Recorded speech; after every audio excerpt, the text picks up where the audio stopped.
Did Jet just die? You know, it was really unclear. Welcome to MsMojo, and today we're counting down our picks for the top 10 surprising facts about Avatar: The Last Airbender. Where is my mother?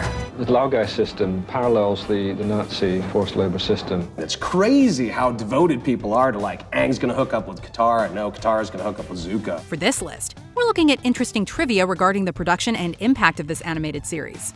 In case you haven't seen Avatar before, a spoiler alert is in order.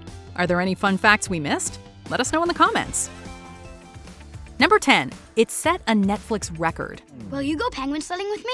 Even 15 years after premiering, Avatar is demonstrating no signs of fading into obscurity. If anything, its fan base is only growing, and the show's presence on Netflix is proof. In May 2020, the series returned to the streaming service in the United States. Aang, how long were you in that iceberg? I don't know, a few days maybe? I think it was more like 100 years. Although it wasn't showcased on the main page, Avatar became US Netflix's most popular series within 1 week, even surpassing newer shows like Dead to Me and Outer Banks. By July 2020, Avatar set a record for the service, maintaining the longest consecutive run on Netflix's daily top 10 chart. It appeared on the list for 60 straight days, while the second-place holder, Ozark, had a 57-day run. Whether audiences were revisiting the series or discovering it, Avatar is truly timeless. But I believe Aang can save the world. Number 9. Azula's abandoned arranged marriage. The invaluable Great Lyle Griffin landed the role of Azula due in part to the fact that she was the only actress who didn't scream her lines while auditioning. My own mother thought I was a monster. She was right, of course, but it still hurt. Azula didn't need to raise her voice to sound intimidating. Delisle Griffin brought a naturally menacing presence to the character, whether she was commanding an army or flirting with an unfortunate Fire Nation boy. You're pretty. Together, you and I will be the strongest couple in the entire world. We will dominate the Earth! Speaking of which, Azula was supposed to have an arranged marriage in Season 3. The creators ultimately didn't follow through on this idea, however. Although it might have offered an interesting dynamic, Azula will always be the alpha in any relationship, so we're not sure what a fiancé could have brought to the table. Azula is probably better off single. All right, Hare, it's time to face your doom. Number 8. The inspiration for Lake Laogai. The Earth King has invited you to Lake Laogai. I am honored to accept his invitation. Animator San Jin Kim received a Primetime Emmy for his work on the episode Lake Laogai. The titular lake appears tranquil on the surface, but underneath is a prison where people are brainwashed. Considering that Avatar was not afraid to tackle real-world issues like war and genocide, it shouldn't come as a surprise that Lake Laogai was inspired by an actual Chinese labor camp system. Laogai is the shortened version of Lautung Gaizao, meaning reform through labor. The Laogai system parallels the Nazi forced labor system in that, above all the concentration camps in Nazi Germany was the sign, "Work makes free." In the 50s and 60s, Laogai camps were common in the People's Republic of China. In addition to forced labor, brainwashing was one of the many forms of torture that prisoners could be subjected to. There is no war within the walls. Here we are safe. Here we are free. What was already an incredibly dark episode is suddenly given another layer of real-world horror. Jet, the Earth King has invited you to Lake Laogai. I am honored to accept his invitation. Number 7. Jet's off-screen exit. Don't worry, Katara. I'll be fine.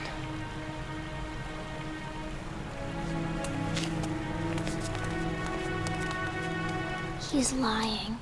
As if Lake Laogai wasn't grim enough, this was also the episode where Jet dies at the hands of Long Feng.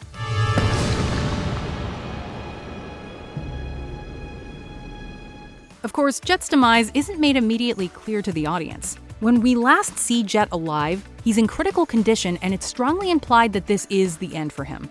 Jet isn't brought up again until one of the last episodes, when SOKKA points out that his fate was left unresolved.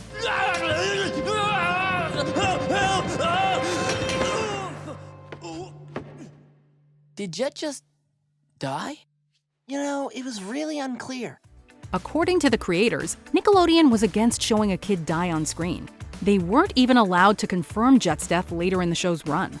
Finally, when the third season got released on DVD, a commentary bubble clarified, quote, "For the record, Jet is dead." Toph was right. He was lying. Number 6. Serious SOKKA. Yeah! Boomerang!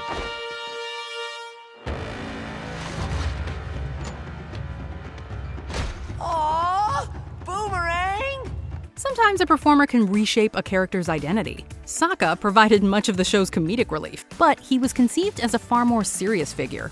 That all changed when Jack DESENA landed the part. Starting out as a regular on All That, DESENA brought his signature goofy edge to the character. Why is it that every time you play with magic water, I get soaked? This not only inspired the creators to make him Team Avatar's resident Joker, but also to expand upon his role. It was a good call. Like, could you imagine if SOKKA had been a somber buzzkill? Stop doing that stuff around me. I always get wet. Oh, right. This is pathetic! My jokes are way funnier than this! DESENA has brought the same comedic timing and unexpected depth to his equally beloved role on The Dragon Prince. Something so strangely familiar. Boomerang? Number 5. Prince Zuko wasn't supposed to be a major character. Zuko would have to do his own father. Prince Zuko is practically a Shakespearean villain when we first meet him, driven to restore his honor by capturing the Avatar. Why don't you enjoy a cup of calming jasmine tea? I don't need any calming tea! I need to capture the Avatar! Over the course of 3 seasons, Zuko goes through one of the most fascinating redemption arcs in any medium. Zuko's journey is so fleshed out that it's hard to believe he was essentially a last-minute addition. Who are you? My name is Zuko, son of Ursa and Fire Lord Ozai, Prince of the Fire Nation and heir to the throne. For most of the series, Fire Lord Ozai is a shadowy figure who operates from afar. Although this built up great tension for the final battle between him and Aang, it also restricted the big bad's screen time. Thus, the writers decided to put another character out in the field who would pursue the Avatar. Enter Zuko, who quickly evolved from a minor player to an essential one. I'm going to join the Avatar, and I'm going to help him defeat you. Number 4. Zutara was almost canon. The Fire Nation took my mother away from me. I'm sorry.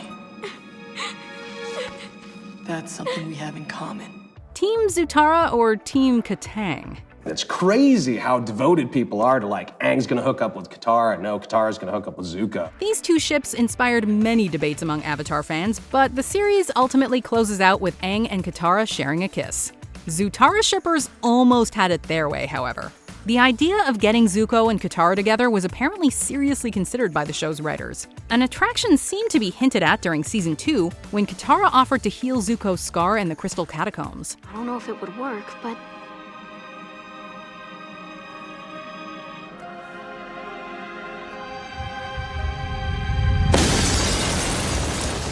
they developed a stronger bond in Season 3 as Zuko helped Katara track down her mother's murderer. The supposed love triangle between Zuko, Katara, and Aang was even alluded to in the Ember Island players. I've had eyes for you since the day you first captured me. In the end, though, Aang and Katara express their love, while Zuko ends up with Mai. Number 3. Toph was almost male. Now, the moment you've all been waiting for. The Boulder versus your champion, the Blind Bandit! Another highlight from the Ember Island players sees Toph portrayed by a hulking man. My name's Toph, because it sounds like tough, and that's just what I am. Wait a minute. I sound like a guy. In the context of the show, this references Toph's commanding presence and hard-hitting nature. If you do some research, though, you'll find that this casting choice is also a clever in-joke. Early on in development, Toph was going to be a muscular male earthbender. Instead of being 12, the character was envisioned as a 16-year-old. On top of all that, the character wasn't even going to be blind. She can't really be blind. It's just part of her character, right? I think she is. I think she is going down! It was head writer Aaron Ehas's idea to make Aang's new earthbending teacher a little girl who could more than hold her own in a fight. I am the greatest earthbender in the world! Don't you two dunderheads ever forget it! Although co-creator Brian Konietzko was initially against this, Toph would evolve into one of his favorite characters. I wouldn't have cast it any other way. Number 2. Uncle Iroh was meant to betray Zuko. Brave soldier boy, comes marching home.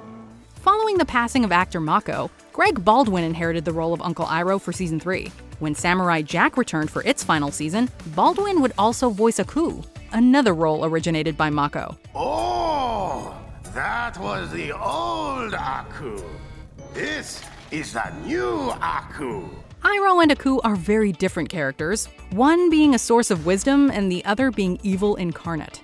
These two almost had more in common than you might think, however. In the series finale, Iroh was originally supposed to backstab Zuko, revealing himself as a double agent. Iroh and his nephew shared one of the show's most heartfelt dynamics. You are not the man you used to be, Zuko. You are stronger and wiser and freer than you have ever been. And now you have come to the crossroads of your destiny. Had the creators followed through with this twist, it not only would have destroyed their relationship, but also Iroh's entire character arc. Fortunately, this idea did not make the cut. How can you forgive me so easily? I thought you would be furious with me. I was never angry with you. I was sad because I was afraid you lost your way.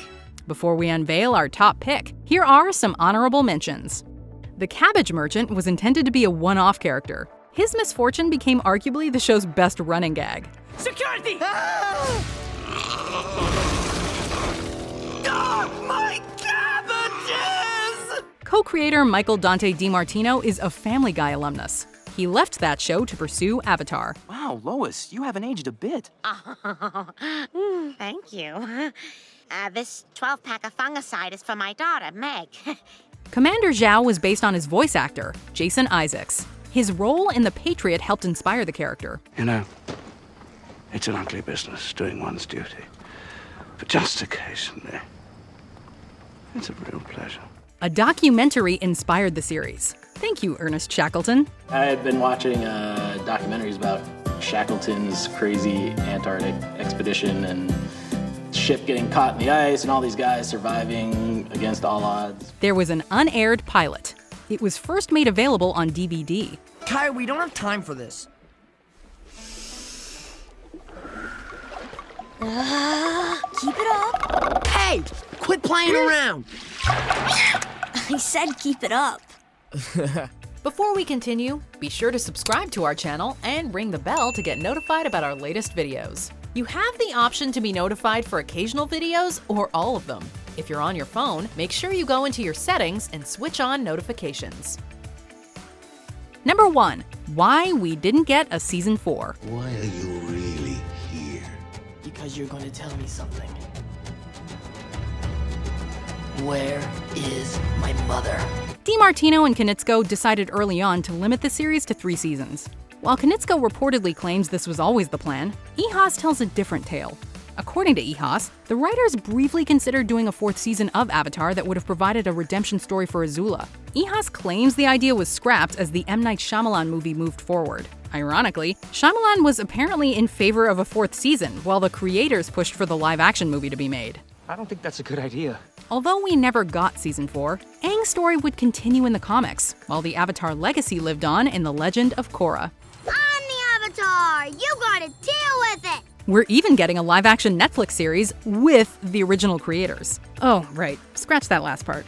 Do you agree with our picks? Check out this other recent clip from MsMojo. And be sure to subscribe and ring the bell to be notified about our latest videos.